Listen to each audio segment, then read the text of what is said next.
Baik, salam semuanya. Apa kabar? Damai sejahtera buat kita semua. Kita datang mendengarkan firman Tuhan. Pada hari ini mari kita bersatu dalam doa. Bapa Surgawi, terima kasih Tuhan, waktu dan kesempatan yang sangat indah dalam hidup kami. Sekarang kami mendengarkan firman Tuhan. Mari kami sucikan hati kami ya Tuhan, supaya kami tahu rencana Tuhan, panggilan Tuhan dalam hidup kami. Hanya di dalam nama Tuhan Yesus Kristus. Haleluya. Amin. Baik, sekali lagi salam. Shalom. Baik, puji nama Tuhan. Baik, langsung kita buka dalam Alkitab kita dalam Perjanjian Lama, Yeskiel pasal yang kedua ayat yang ketiga. Yeskiel pasal yang kedua ayat yang ketiga, saya baca untuk kita semua. Ayat yang ketiga, firman-Nya kepadaku, hai anak manusia, aku mengutus engkau kepada orang Israel, kepada bangsa pemberontak yang telah memberontak melawan aku. Mereka dan nenek moyang mereka telah mendurhaka terhadap aku sampai hari ini juga. Saudara sudah diberkati oleh Tuhan, siapa yang sudah mengenal Nabi Yeskiel? Nabi Yeskiel adalah nabi yang dipakai oleh Tuhan dalam kitab Perjanjian Lama, di mana pada saat itu terjadi pemberontakan, terjadi pembuangan yang besaran-besaran di Babel pada waktu itu. Tetapi apa yang melatar belakangi Yeskiel? Kenapa Allah memanggil Yeskiel? Apa yang melatar belakangi hal tersebut? Teman-teman yang berkata oleh Tuhan, tema hari ini adalah Allah memanggil Yeskiel. Nama lengkap Yeskiel adalah Yeskiel bin Buzi. Atau arti nama lain dari Yeskiel adalah Allah yang menguatkan. Nama lain dari Nabi Yeskiel, Allah yang menguatkan. Pada waktu itu Allah memanggil dan mengutus Nabi Yeskiel untuk memberitakan firman Tuhan. Pada waktu itu bangsa Israel terjadi peristiwa yang sangat luar biasa, yaitu di Babel. Terjadi penyisiaan, penderitaan yang sangat luar biasa. Ketika Yeskiel dipanggil oleh Allah, apakah tindakan Yeskiel? Apakah Yeskiel menerima mentah-mentah panggilan Tuhan? Tetapi tidak. Yeskiel berpikir, apa yang saya harus lakukan untuk menyelamatkan bangsa Israel? Tetapi Allah yang bekerja di dalam diri Yeskiel. Jemaat yang kasih, Yeskiel pada waktu itu masih muda. Secara pola pikir kita, Yeskiel tidak mampu untuk melakukan misinya Allah. Tetapi Allah yang bekerja di dalam diri Yeskiel. Bahkan Yeskiel diutus oleh Allah. Kita harus berpikir baik-baik. Pada waktu itu Yeskiel masih muda. Dia sudah sering mendengarkan keluh kesah seorang nabi yang namanya Nabi Yeremia. Pada waktu itu Nabi Yeskiel dan Nabi Yeremia sama-sama diasingkan pembuangan ke Babel. Tetapi apa selanjutnya? Rencana Allah sungguh luar biasa. Ketika saya dan saudara-saudara di tempat ini, ketika dipanggil, yang pernah berpikir, Tuhan, saya tidak mampu, saya tidak bisa berkhotbah, saya tidak bisa WL. Tetapi rencana Tuhan, pola pikir kita manusia tidak bisa menjangkau pikirnya Allah. Baik Bapak Ibu jemaat di dalam Tuhan, di Babel adalah tempat orang-orang yang memberontak kepada Allah. Banyak peristiwa yang terjadi di sana. Tetapi kenapa Allah mengutus Nabi Yeskiel? Pada waktu itu Nabi Yeskiel masih muda. Itu menjadi pertanyaan buat kita semua.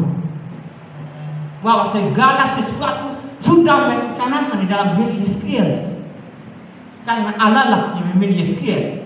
Karena Allah lah yang mengutus Yeskiel untuk memberitakan firman Tuhan pada waktu itu. Ada 3 poin penting yang kita pelajari dari kisah Nabi Yeskiel. Kenapa Allah mengutus Nabi Yeskiel? Poin yang pertama adalah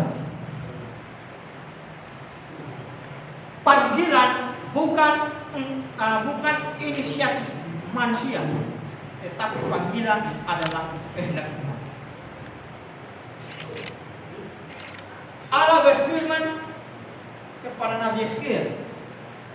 Nama Nabi Yeskiel sering juga disebut anak manusia. Kenapa Tuhan Allah sering mengatakan anak manusia? Kalau kita baca keseluruhannya, ada berulang-ulang kali, hai anak manusia. Tetapi respon kita terhadap panggilan Tuhan, apakah kita sering memberontak, sering kita tidak bisa menjalankan misi Allah? Tetapi kita yakin dan percaya, ketika saya dan saudara berada di tempat ini, bukan inisiatif kita, tetapi rencananya Tuhan. Tetapi kita perlu merespon panggilan Tuhan. Bagaimana? Waktu demi waktu, proses demi proses, kita harus melakukan kehendak Tuhan. Hal ini sangat penting bagi Nabi Yeskiel ketika dia dipanggil oleh Allah untuk melakukan misi Allah di Babel. Ketika ia diutus, dia berpikir, Tuhan, saya masih muda. Tuhan, apa yang saya harus lakukan di sana? Tetapi ada seorang nabi yang namanya Nabi Yeremia.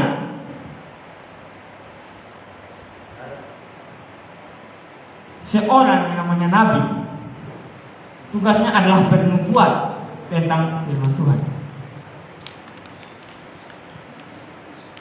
Sama halnya kita di tempat ini.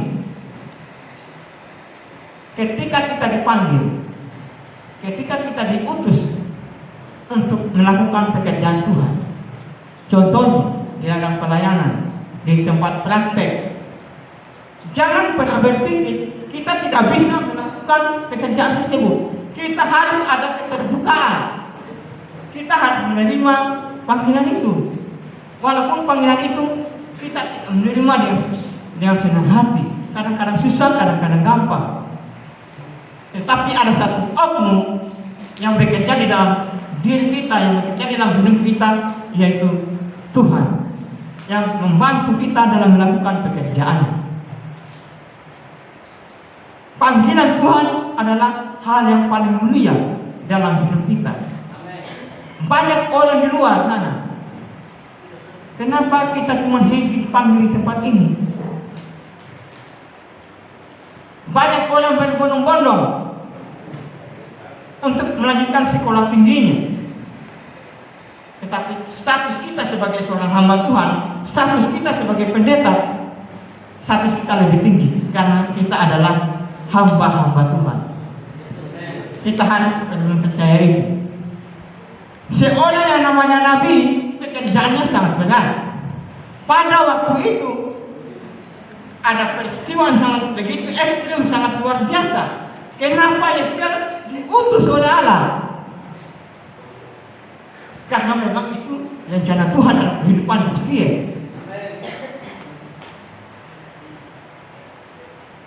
Kita tahu Yeskiel adalah nabi yang sangat luar biasa. Baik, kita masuk dalam poin yang kedua. Kenapa Yeskiel tidak langsung menerima panggilan Tuhan? Poin yang kedua mengatakan seperti ini, respon panggilan Tuhan dalam situasi apapun. Responlah panggilan Tuhan dalam situasi apapun. Kenapa saya mengatakan demikian? Kadang-kadang kita manusia, ketika ada hal-hal yang mendadak, peristiwa-peristiwa yang terjadi dalam hidup kita, kadang-kadang panggilan itu kita ditolak. Tapi bedanya dengan Nabi Yeskiel sangat luar biasa. Walaupun usianya masih muda, walaupun tantangan masalah terjadi dalam pribadinya sendiri, tetapi dia berserah diri kepada Tuhan, mau dibentuk, mau diproses oleh Tuhan, sehingga namanya terkenal sampai sekarang. Yaitu seorang nabi yang dipakai oleh Tuhan. Nabi Yeskiel kita harus mempelajari dari pola hidupnya atau gaya hidupnya. Kalau kita tahu latar belakangnya Nabi Yeskiel ini, dia juga orang-orang yang tidak mempunyai kemampuan dalam melakukan misinya Allah. Tetapi Allah lah yang bekerja dalam diri Yeskiel sehingga ia berani memberitakan firman Tuhan pada waktu itu. Kita tidak tahu rencana Allah dalam hidup kita seperti apa, karena kita tidak pernah menjangkau pikiran Allah sampai di mana. Tetapi kita ada di tempat ini, kita harus yakin dan percaya kita adalah anak-anak yang dipanggil, anak-anak yang diutus. Puji nama Tuhan, haleluya. Baik, kita masuk poin yang ketiga. Ketika kita dipanggil, jangan pernah ditolak. Ketika kita dipanggil untuk melakukan pekerjaan Tuhan, jangan pernah menolak bahwa kita tidak bisa. Tetapi kita harus belajar dari seorang Nabi Yeskiel. Ketika ia diproses, ketika ia dibentuk, maka kehidupan Yeskiel menjadi berkat bagi banyak orang pada saat itu. Poin yang ketiga mengatakan seperti ini: ketika dipanggil, bersandarlah kepada Tuhan. Ketika dipanggil, bersandarlah kepada Tuhan. Kenapa saya mengatakan demikian? Ketika kita merespon panggilan Tuhan, jangan seolah-olah kita bersandar pada pola pikir kita bahwa saya di tempat ini saya adalah orang hebat, orang pintar, yang dalam berkhotbah, yang dalam bernyanyi. Tapi kita harus tahu talenta yang kita miliki adalah pemberian Tuhan. Sejak awal Yeskiel sudah mengatakan, Tuhan, saya tidak punya apa-apa, saya punya kelemahan, saya tidak bisa berbuat apa-apa untuk memenuhi panggilan Tuhan. Tetapi firman Tuhan mengatakan kepada Nabi Yeskiel, hai anak manusia, aku mengutus engkau. Banyak orang-orang di sana yang tidak mendengarkan aku, yaitu firman, yang memberontak terhadap aku.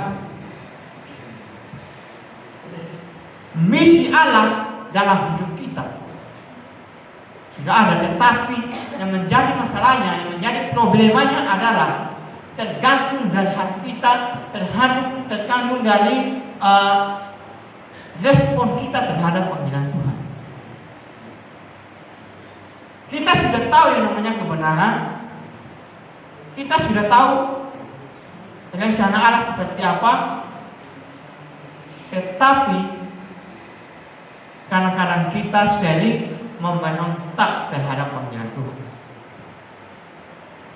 Saya juga berpikir, saya berada di tempat ini, apakah benar-benar panggilan Tuhan atau tidak? Tetapi sebaliknya, Tuhan, saya mau diproses di sini, saya mau dibentuk di sini menjadi seorang hamba Tuhan. Dalam membentakkan firman Tuhan, apakah Tuhan membutuhkan STH, MTH dan sebagainya? Tuhan membutuhkan orang-orang yang mau dibentuk, orang-orang mau diproses, orang-orang mau menerima panggilan. Itulah panggilan sejati dalam ibadah kita masing-masing. Ketika kita keluar dari tempat ini, maupun menjadi seorang guru, atau menjadi seorang pendeta, atau menjadi seorang pengusaha dan lain-lain sebagainya, tetapi yang menjadi pertanyaannya adalah, apakah kemampuan yang kita miliki menyenangkan hati Tuhan atau menjadi berkat bagi banyak orang? Saudara-saudara yang berkata oleh Tuhan, kita berada di tempat ini adalah rencana Tuhan dan panggilan Tuhan. Jadi jangan sia-siakan waktu dan kesempatan yang ada. Sebagai kesimpulan dari firman ini adalah panggilan Tuhan itu mulia bagi kita di tempat ini. Panggilan Tuhan adalah rencana sendiri bagi kita semua. Demikian firman Tuhan yang bisa saya sampaikan pada hari ini. Mari kita berdoa. Bapa Surgawi, Bapa berterima kasih kepadamu bahwa hari ini kami telah mendengarkan firman Tuhan. Kami yakin dan percaya kami dipilih, kami dipanggil, dan kami diutus oleh Tuhan. Terima kasih Tuhan, semoga hidup kami, talenta yang kami miliki menjadi berkat bagi banyak orang. Hanya di dalam nama Tuhan Yesus Kristus. Haleluya. Amin.